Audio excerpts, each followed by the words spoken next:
श्री नवनाथ कथासार अध्याय 16. कानिफनाथ मच्छिंद्रनाथ व त्यांचा शिष्य गोरक्षनाथ यांच्याशी भेट. मच्छिंद्रनाथ मोठ्या राजेशाही थाटात कानिफनाथाला भेटला. त्याने महिनाभर राहण्याची केलेली विनंती कानिफनाथाने आनंदाने मान्य केली. दरम्यानच्या काळात मच्छिंद्राला वाटले की याला येथून सोडूच नाही.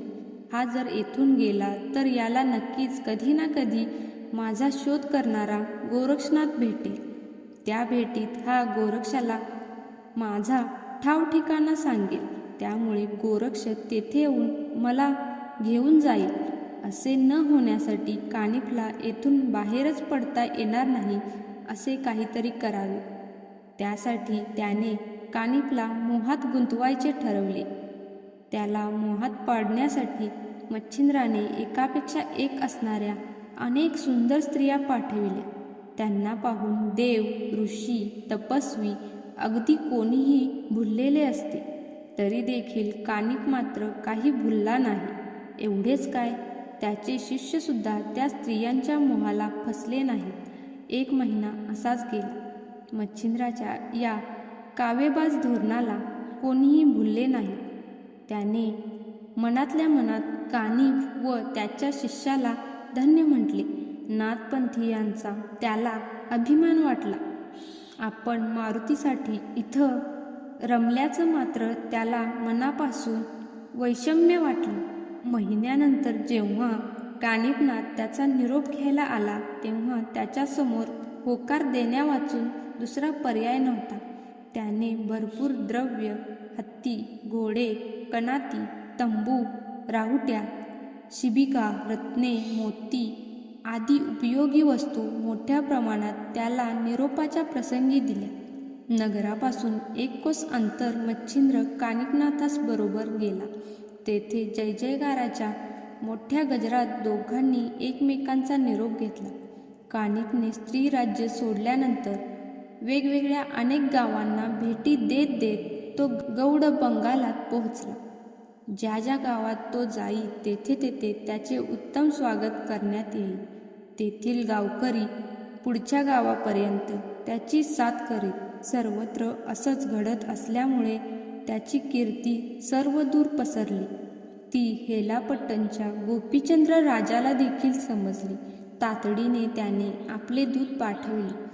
दूतांकडून त्याने कानिफनाथाचे वैभव, त्याच्या सिद्धी, त्याचा प्रभाव, त्याचे वैराग्य, त्याचे तपस्वी शिष्य, त्याची कीर्ती या गोष्टी बारकाईने ऐकून घेतल्या. गोरक्षनाथ हेलापट्टणपासून पुढे निघून गौड बंगालमध्येच होता. अचानक एका अरण्यामध्ये कानिफ व त्याचे शिष्य त्याला भेटले. एकमेकांना भेटून त्यांना फार आनंद झाला. त्यांनी प्रेमाच्या गोष्टी बोलल्या. गोरक्षनाथाला आपल्या विद्येची चमक दाखवावी असे कानिफनाथाला वाटले. तो गोरक्षाला म्हणाला, आपण बसलेल्या आमराईत मधुर फळे दिसताहेत, थोडी आणू का खायला? तेव्हा गोरक्ष म्हणाला, नको हो, उगाच तुम्हाला त्रास कशाला? त्यावर कानिफ म्हणाला, त्यात कसला आला आहे त्रास? मी काही शिष्यांना सांगतो, ते लगेच उठून आंबे तोडून घेऊन येतील. हे ऐकून गोरक्ष म्हणाला, एवढा त्रास त्यांना कशाला द्यायचा?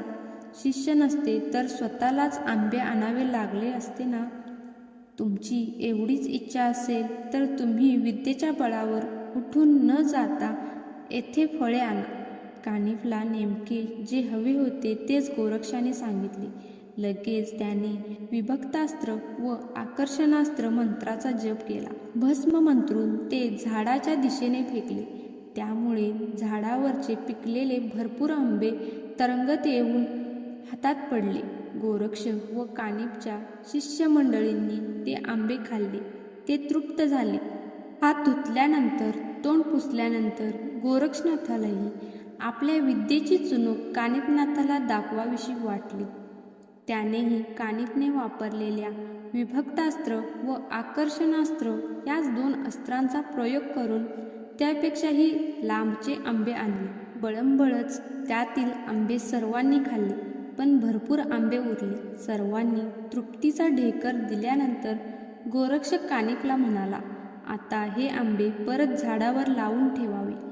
ते ऐकून मात्र कानिप पुरता गडबडला.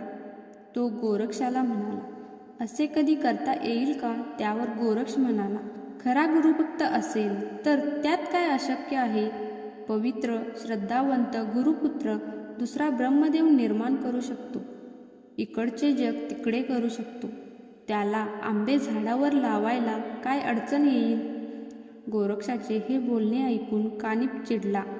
तो एकेवरीवर आला.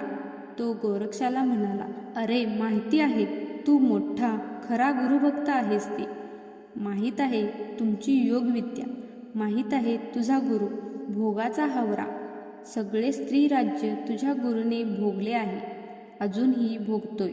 कशाला गुरुभक्तीच्या नुसत्या वल्गना करतोस? कानिपचे हे बोलणे ऐकताच गोरक्ष दुःखित झाला. तो देखील खूप चिडला. तो कानिपला म्हणाला, तुझा गुरु किती पराक्रमी आहे ते मला चांगलेच माहीत आहे. 10-12 वर्षे विहिरीत अडकलाय. लिदीने वरून ती विहीर गोपीचंदाने पूर्ण भरून टाकली आहे. त्याला स्वतःचा उद्धार करता आला नाही तर तो तुझा इतरांचा काय उद्धार करणार? तुला 4 सिद्धी मिळाल्या नाही तर शिष्यगण फिरविण्या इतका स्वतःला मोठा समजतोस की काय? जा हेलापट्टणला जा.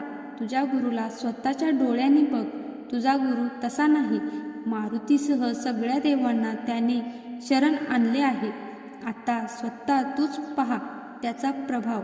जय मच्छिंद्रनाथ, जय अलक निरंजन. आता हे पडलेले आंबे पुन्हा झाडावर जाऊन चिकटतील. गोरक्षाने परत एकदा स्पर्शास्त्र योजून ते आंबे झाडावर चिकटविले. ते पाहून आणि जालंधराची सद्यस्थिती ऐकून कानिपने मनपूर्वक गोरक्षनाथांची क्षमा मागितली. गोरक्षालाही मच्छिंद्राची वार्ता कळल्यामुळे आनंद झाला होता. म्हणून त्या अरण्यातून दोघेही आपल्या गुरुच्या दिशेने म्हणजे गोरक्ष स्त्री राज्याकडे तर कानिप हेलापट्टणकडे निघाला. कानिपनाथ हेलापट्टणकडे येत असल्याचे वृत्त दूतांनी सांगताच गोपीचंद राजाला खूप आनंद झाला. तो स्वतः जातीने त्याच्या स्वागताच्या तयारीला लागला. जालंधर किती घाणेरडा होता. हा योगी कसा वैभवशाली आहे. माझ्यासारख्या वैभवसंपन्न राजाला असा श्रेष्ठ गुरु शोभेल. आईला काय त्यातले कळते आहे असे विचार त्याच्या मनात सतत घोळत होते. गोपीचंद राजा स्वतः लवाजम्यानिशी कानिपला स्वागतासाठी सामोरा गेला. कानिप चिडलेला होता, परंतु जालंधरची भेट होणे त्याच्यासाठी सर्वात महत्त्वाचे असल्याने वरकरणी त्याने शांतपणाचा पेहरावा पांघरला होता. कानिप दिसताच राजाने त्याचे स्वागत केले. त्याच्या पायावर लोटांगण घेतले. त्याची भरपूर स्तुती करून त्याला राजवाड्यात नेले. तरीही कानिप शांत होता.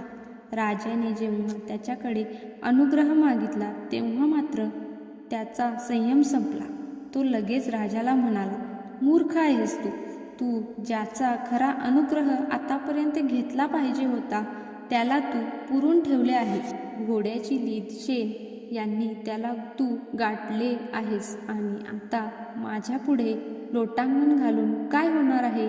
राजा हे ऐकून घाबरला. भीतीने त्याची गाळण उडाली. त्याने वारंवार माफी मागितली.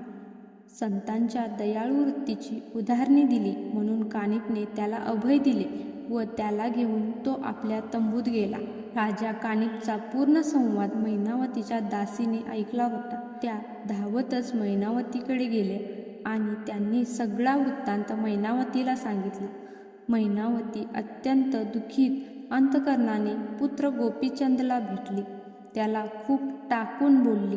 राजाने तिची सुद्धा क्षमा मागितली आणि कानिपचा राग शांत करण्याची तिलाच विनंती केली.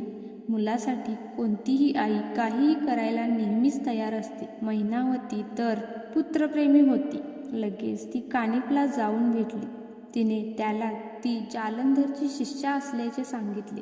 त्यावर कानिप तिला म्हणाला, एवढी तू जालंधर शिष्या स्वतःला म्हणवत असताना तुझ्या पुत्राला असं वागताना तू का अडवलं नाहीस? हीच का तुझी गुरुभक्ती? त्यावर लगेच ती म्हणाली, गुरुबंधू, मी तुमची बहीण आहे. मी काय सांगते ते आता ऐका. मला ही गोष्ट आतापर्यंत मुळीच माहीत नव्हती. उलट मीच माझ्या पुत्राला जालंधरकडून अनुग्रह घेण्यासाठी विनवित होते. तुमचे आणि पुत्राचे बोलणे माझ्या दासीने ऐकले.